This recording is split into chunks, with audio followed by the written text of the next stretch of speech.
So I've joined all the four travels, and the first travel, I think, because of my health. Okay, so I was born with sickle cell anemia, so I literally cannot fast beyond certain time limits.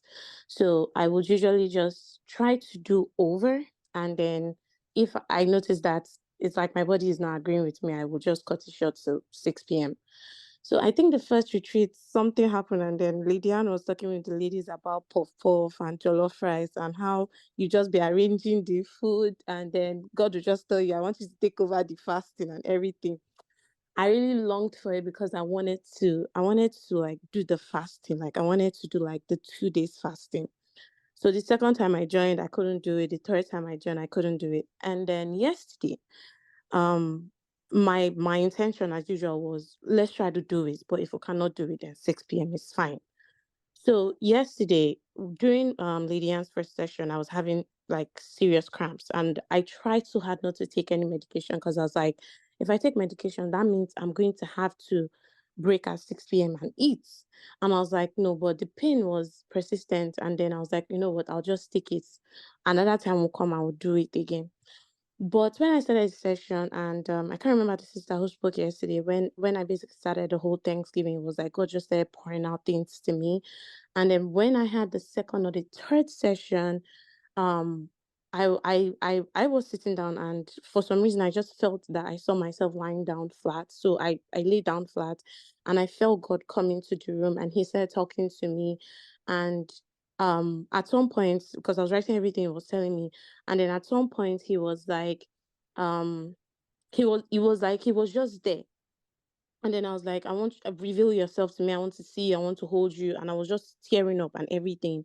And he was like, he just smiled and said, Sarah, I am Elroy, the God who sees you. So I started to tear up again. And then I felt him leaving. So immediately he left. I was in that position for like 30 minutes, I think around 5:30 or so. I got up. It was like something changed. It was like I had strength, like I had this peace so that overwhelmed me. And then I was like, what happened? And then I heard him say, I've given you strength. If you want to, you can finish this fasting. So I was like, okay, no problem. So I think around 8 or 7, the devil came and he was like, Sarah, are you sure you not just take small spice? Maybe you need just small sugar in your body. I was like, no, I'm not going to do that.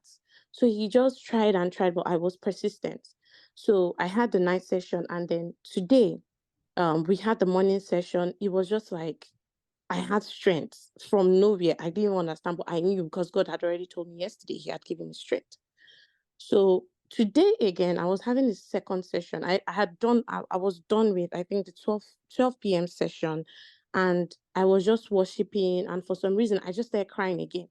And he was like, I know you soon come and ask me what's in your hand because, you want to find out what's in your hand. And he's like, yes, your health is in your hand. And I was like, I don't understand.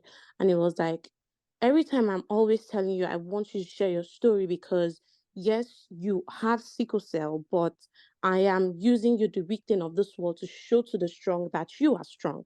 And he's like, but you are always, fidgeting and, don't want to share your story to people that don't know you. And he was like, why? And I was like, because they'll see me as a weakling, they'll, judge me and things like that. And he was like, okay, that but he has created me to prove to the world that what is impossible is possible with him. And he needs me to, share my story, even if I'm in a room of people that I don't know and those people want to judge me, just means that it that's their part. And he was like, okay, he asked me again, he was like, what's your height? And I'm like 5'9", 6 feet. And he's like, do you think you can keep hiding with that height of yours? Do you think I wasn't intentional about giving you that height? If I wanted you to keep hiding, I'll give you a shorter height.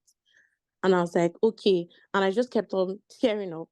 And it's been amazing because I was able to complete the fast. It's been like, I just feel so elated. I just feel so like free. I have this joy. In fact, I spent like 1 hour just dancing. I was like, God, you did this. So like, seriously, you fasted, Sarah, for 48 hours. Wow. Yeah. So the experience has been wonderful. It's been everything I'm on. I just feel like I can still go one more day, but I think I want to eat now. Thank you, Sakeni and Lydian.